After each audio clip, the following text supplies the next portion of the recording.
This is problem 8-97. It's on page 450.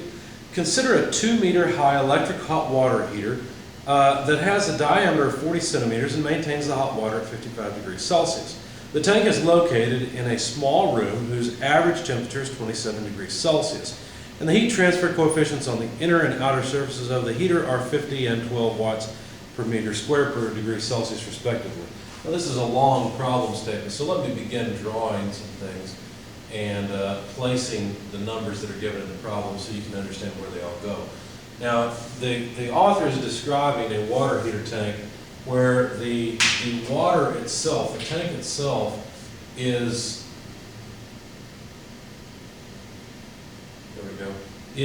smaller than the outer surface because there's insulation between the tank that holds the water and the actual exterior skin of the water heater unit.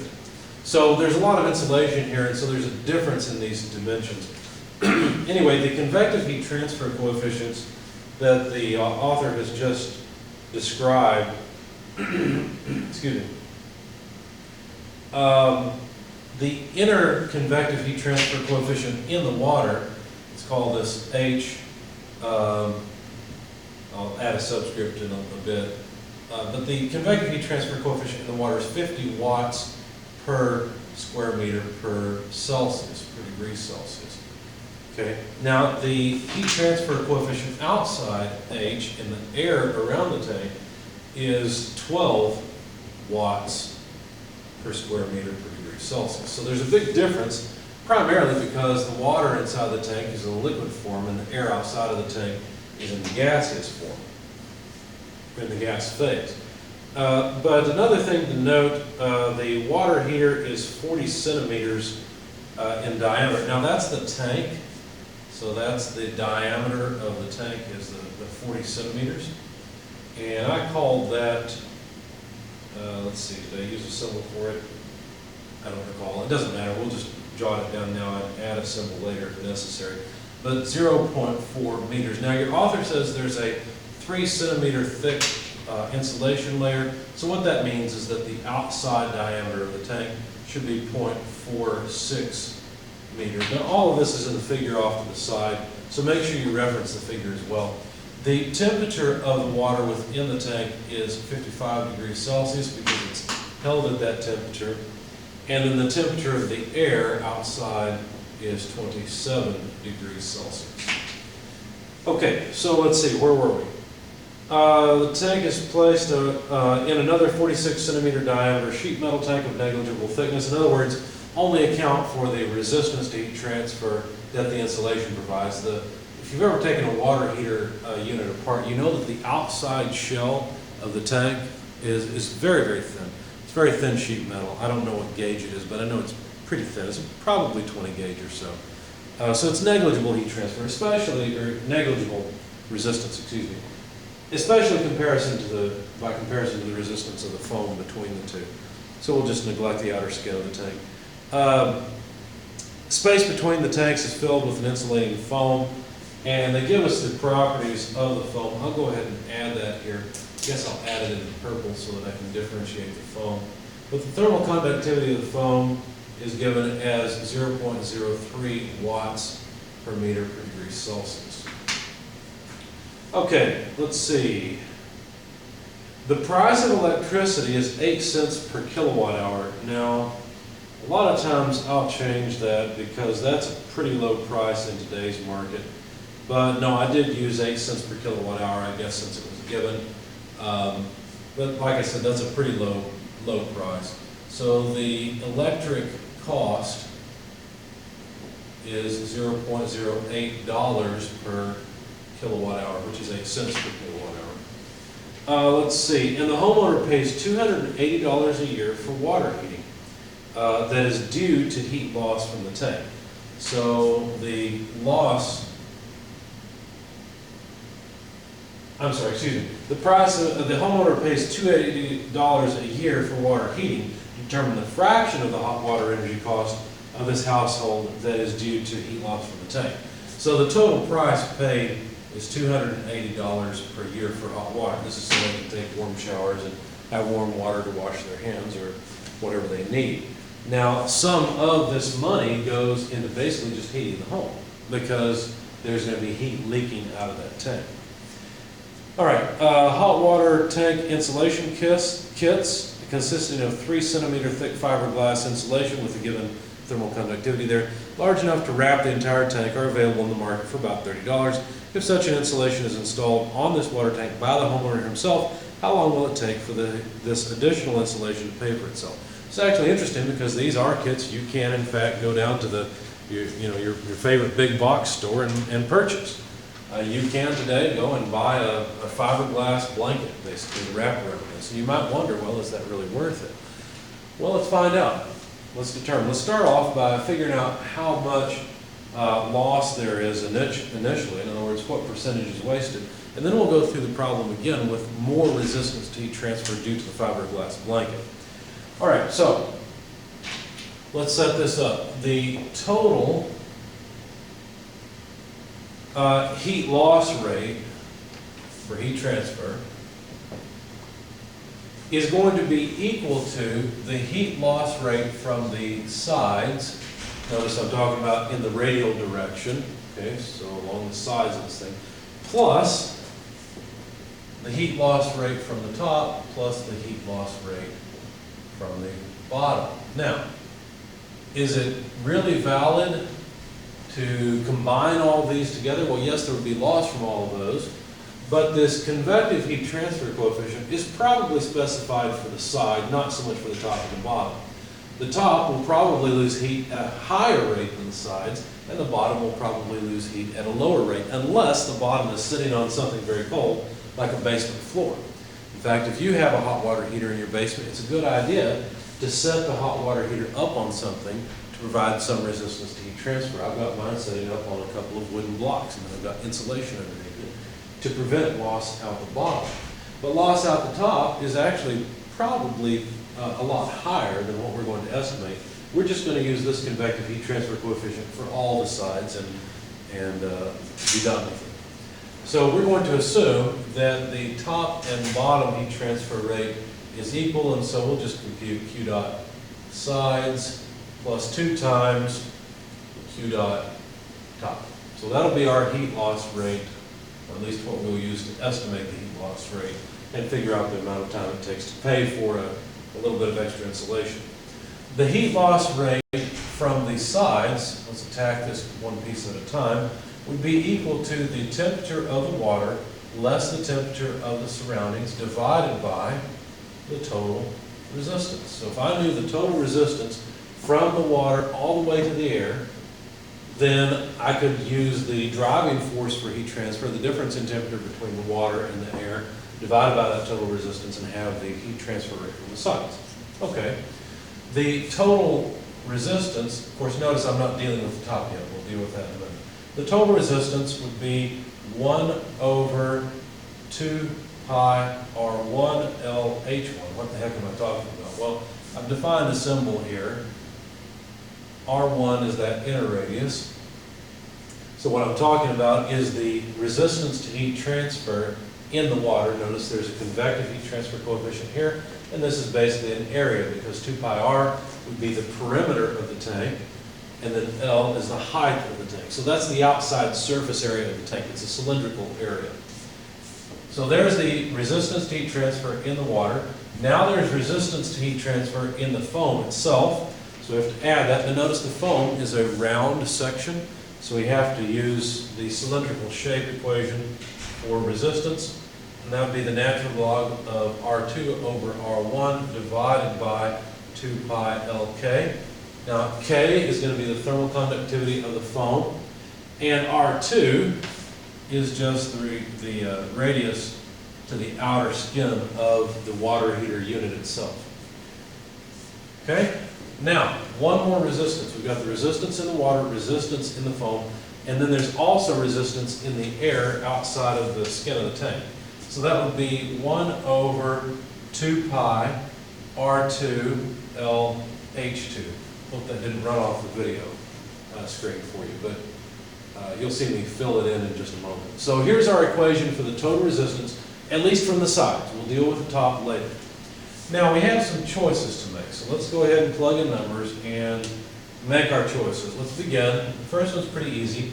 1 over 2 pi R1, this inner radius, that would be 0.2 meters. That's not in question. The length of the tank, I didn't write it down, but your author gave us a height of that tank overall of 2 meters. Now I assume that what he means is that the water in the water heater unit itself measures 2 meters. If you know anything about water heaters, you know that there's foam at the top and at the bottom as well as the sides in order to insulate the water tank from the surroundings. So I'm assuming that he means that the water itself measures 2 meters higher, than the water tank itself measures 2 meters high, but the unit is taller than that. So I'm going to plug in 2 meters for the height of the tank L, and then H1, the convective heat transfer coefficient in the water, is 50 watts per square meter per degree Celsius. So there's our first resistance. Okay, the next thing to do is to write down the resistance in the foam. Well, we've got a small problem here because the foam goes up past the 2 meters. Now, I don't think the author thought about it this deeply. I think that the author just assumed there was heat loss from the sides, that would be the most heat loss, and didn't consider the top and the bottom. But our case will be a little more accurate because we'll include more heat transfer, and so the blanket will end up paying for itself quicker, which is a more accurate estimate because there will in fact be loss from the top and the bottom. All right, so let's see. So we need natural logarithm R2, that's easy, that's 0.23, it's half of 0.46, so 0.23 meters. I won't write in the meters as the unit because we're just going to divide by R1, which is 0.2 meters, and so the units cancel. Now we need to divide by 2 pi, but this L, are we going to use the length of the foam on the side of the water or on the side of the skin of the tank? Because I would assume that there's 3 centimeters of insulation at the top and bottom of this tank as well. Well, we have to make a choice. What I chose to do is use just 2 meters, and that way I'm just modeling resistance to the side, and we'll worry about the corners later. Okay, we'll add the corners in with the top and let that be our approximation. So the thermal conductivity K is 0.003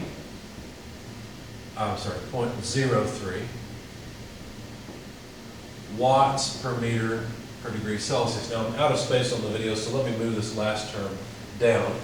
So the last term will be the resistance to heat transfer in the air around the water heater. Okay, so this would be 1 over 2 pi R2, the outer radius, 0.23 meters, multiplied by the length. Now once again, should I use the overall height here or just L? You could make a case for saying at this point I should use the overall height, but I just used 2 meters for the length L. So basically I'm neglecting some heat transfer from here up coming out the sides. Okay, I'm just neglecting that at the top and at the bottom. Okay? All right, so 2 meters, and the last term is the convective heat transfer coefficient, 12 watts per square meter per degree Celsius. And let's see what units we have. The meters cancel, and we'll have degrees Celsius per watt, degrees Celsius per watt, and degrees Celsius per watt, so that's good. If you plug all this in your calculator, you'll find that the total resistance is about 0.4075 degrees Celsius per watt. And so the heat loss rate from the sides, now that we've got the total resistance, okay, that's what we just calculated, is this total resistance, would be the temperature of the water, 55 degrees Celsius, less the temperature of the surroundings, 27. Let me put the degrees Celsius last. 55 less 27 degrees Celsius divided by 0.4075 degrees Celsius per watt. So the degrees Celsius go away, and the heat loss rate is about 68.71 watts. Now we're not done yet. All we have is the heat loss rate from the sides. We need the heat loss rate from the top as well. Okay, this is going to get just a little bit messy, so what I'm going to do, later on we'll have to add another resistance to this total resistance. And so what I'm going to do is get rid of this first equation because we've really replaced it. That way I've got just a little bit of space, and hopefully I can finish off the heat loss rate from the top in that space. And to do that, I'll have to give myself some room over here. Hopefully remain on the video. So the heat loss rate from the top would be equal to the temperature of the water less the temperature of the surroundings divided by the resistance on the top. Now, the resistance on the top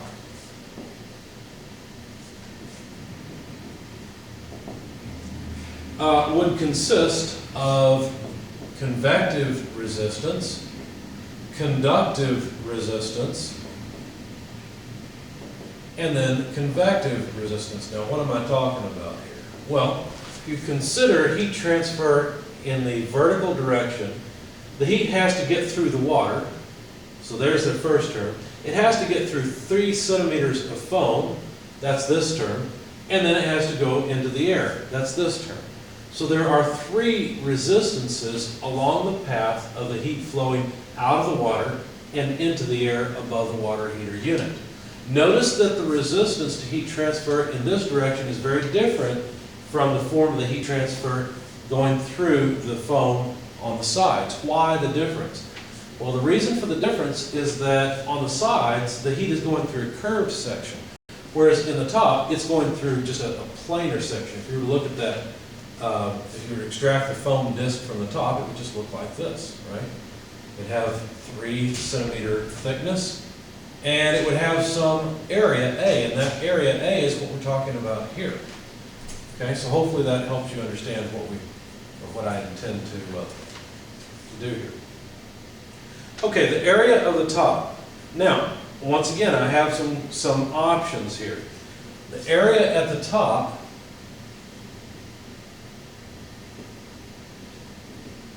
which is this area that I'm going to plug in, I can either use the diameter of the tank of water or the diameter of the shell of the entire unit.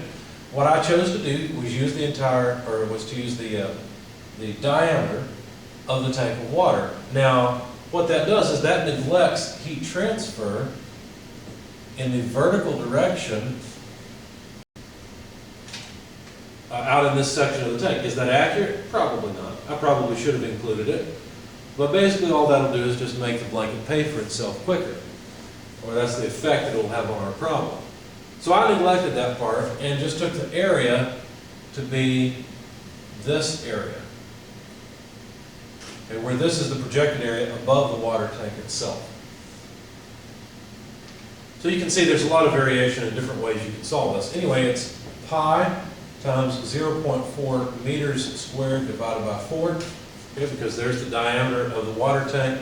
And so that area A ends up being, let me get some space here, about 0.1257 square meters. Okay, so that's the number I'm going to plug in here. So let's see, 1 over H1, that's the convective heat transfer coefficient in the water. That's 50 watts per square meter per degree Celsius. A is 0.1257 square meters, so the square meters go away. There's our first term right here. Plus L over Ka. L is the thickness of that disc of foam, the foam disc sitting on top of the water heater element, or the water heater unit, excuse me. And so that's 0.03 meters divided by, let's see, we need K, which is 0.03 watts per meter per degree Celsius. And then we need A, which is 0.1257 square meters. And then we have to add the last, we just finished that one, we have to add the last term, which is 1 over H1, 12 watts per meter squared per degree Celsius, multiplied by the area A, which is 0.1257 square meters. Again, all the meters go away. Let's see. Yeah, so we've got that one. And we've got degrees Celsius per watt for each of these. So since I'm running out of space, I won't write down the result except in the equation. So the temperature of the water, 55 less the temperature of the surroundings, 27 degrees Celsius, divided by the resistance of the top. That number comes out, this whole thing here, comes out to about 8.7775 degrees Celsius per watt. Notice there's a lot more resistance on the top than there is the sides. The resistance on the sides is 0.4, the resistance on the top is 8. So there's about an order of magnitude or more difference between these two. That's probably why the author didn't include it. But why is there such a difference? Well, there's so much more area on the sides than there is on the top. That's what contributes to the top having a lot more resistance to heat transfer. Anyway, the heat loss rate from the top is correspondingly low. It's about 3.19 watts, which you'll notice is quite a bit lower than 68.7 watts. So I feel somewhat justified in neglecting this little bit of heat transfer from this annular region, sort of that donut shape there.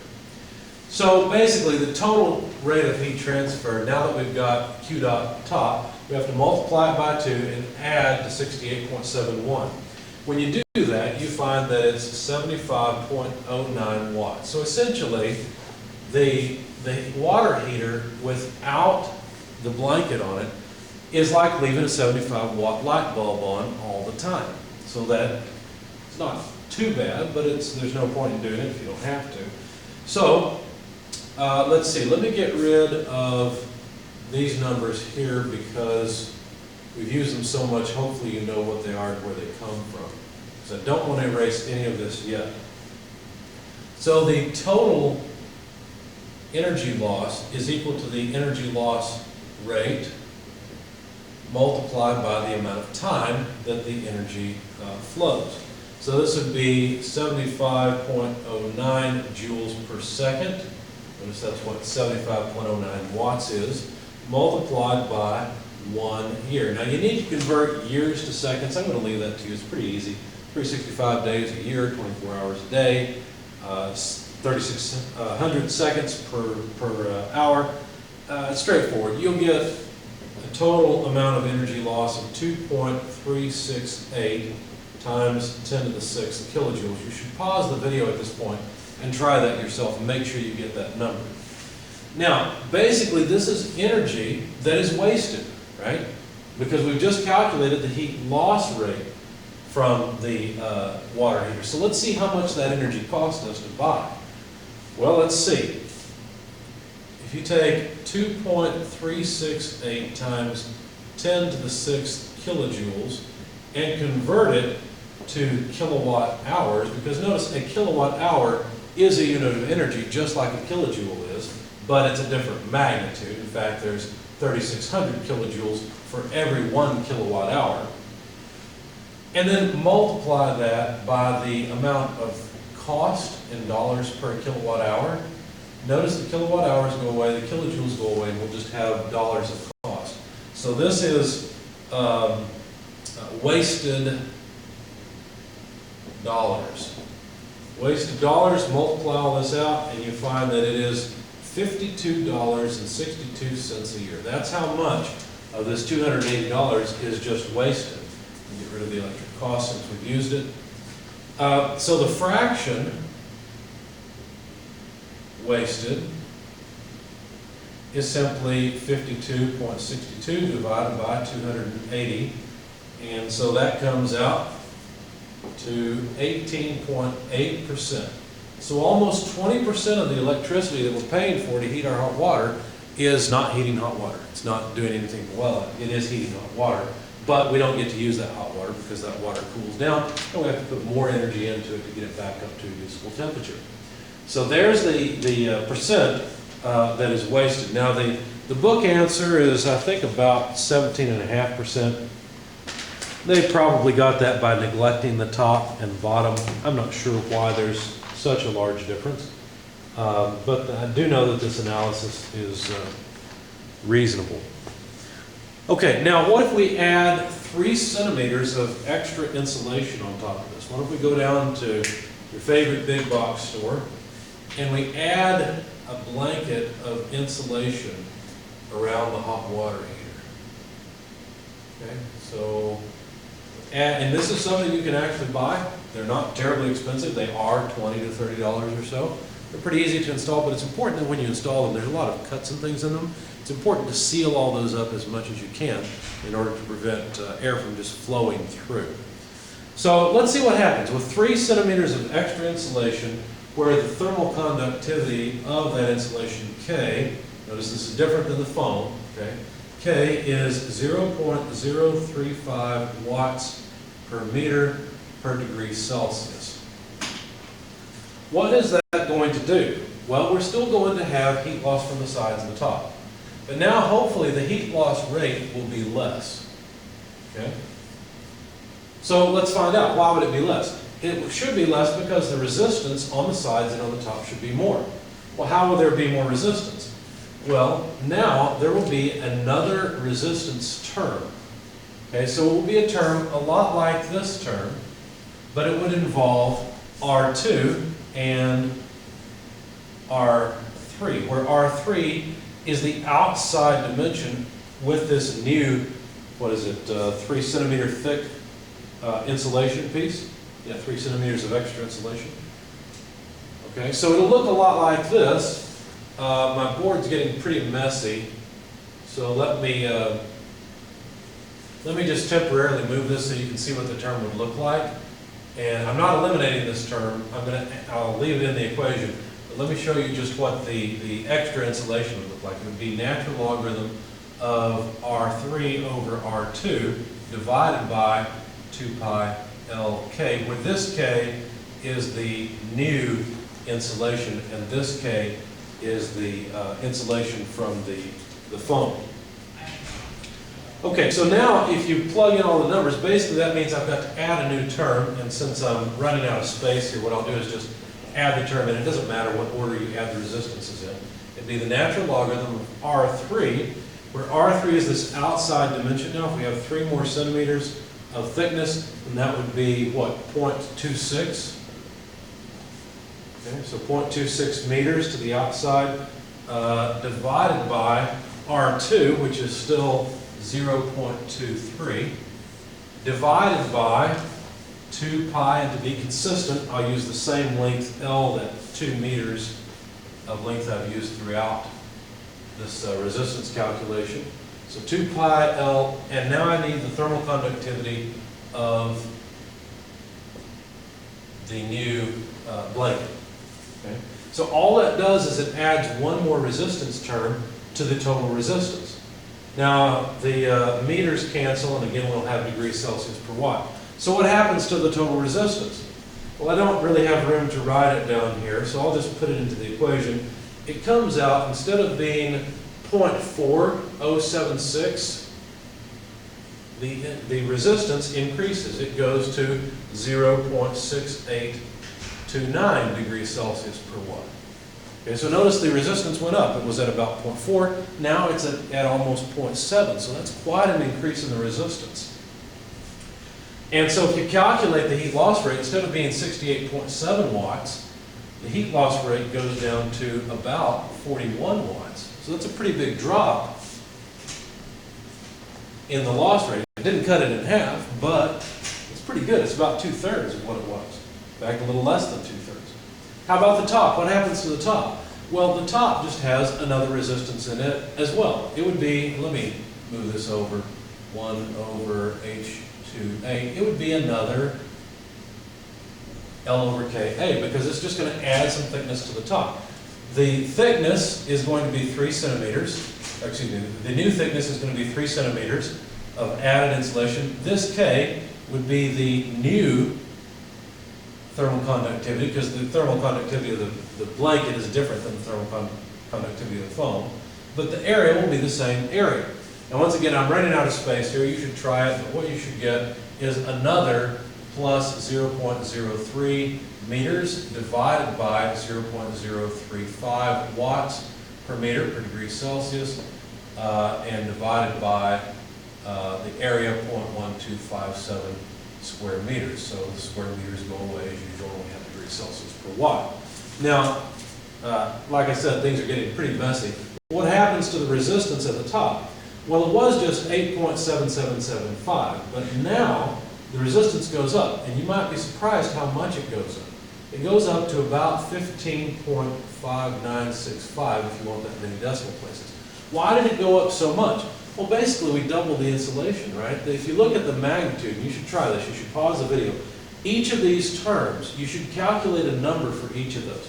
If you do that and compare the numerical value of the resistance in the water and the numerical value of the resistance in the foam and the numerical value of the resistance in the new blanket and the numerical value of the resistance in the air outside of it, you're going to find that the primary resistances are the foam and the insulation blanket. So basically we doubled the resistance by adding another layer of foam. And so that cuts down the rate of heat transfer, cuts it almost in half to 1.8 watts or so. And now the total resistance, if we have 1.8 at the top and bottom and on the sides, now we have 41 watts of loss, then the total resistance, the new total resistance is 44.6 watts of loss. Now the number of wasted dollars would be, let's see, instead of 75.09 joules per second, now we have to use 44.6 joules per second. So now the energy loss rate, the energy loss amount for 1 year comes out to, let's see, I didn't do that, I just went through the whole thing. So you should see if you can get to this point. The amount of dollars wasted now with the new blanket is $31.26 per year. And so how much is saved? Well, basically the difference between $31.26 and $52.62. Right? That's the amount of money we get to save per year with this insulating blanket. So $52.62 less $31.26 gives us a savings per year of $21.36 per year. Now the payback period, the simple payback period, we're not including interest here because there's a time value of money as well, but that's another class. The payback period, the simple payback period, is just $30 because that's the cost of the blanket divided by $21.36 per year. Notice how the dollars go away and we have units of years. And so this comes out to about 1.4 years. So this insulating blanket pays for itself in about 1.4 years. Now your author says that it would take about 1.5 years. Our payback period is a little bit shorter, probably mainly because we've included the loss from the top and bottom of the tank.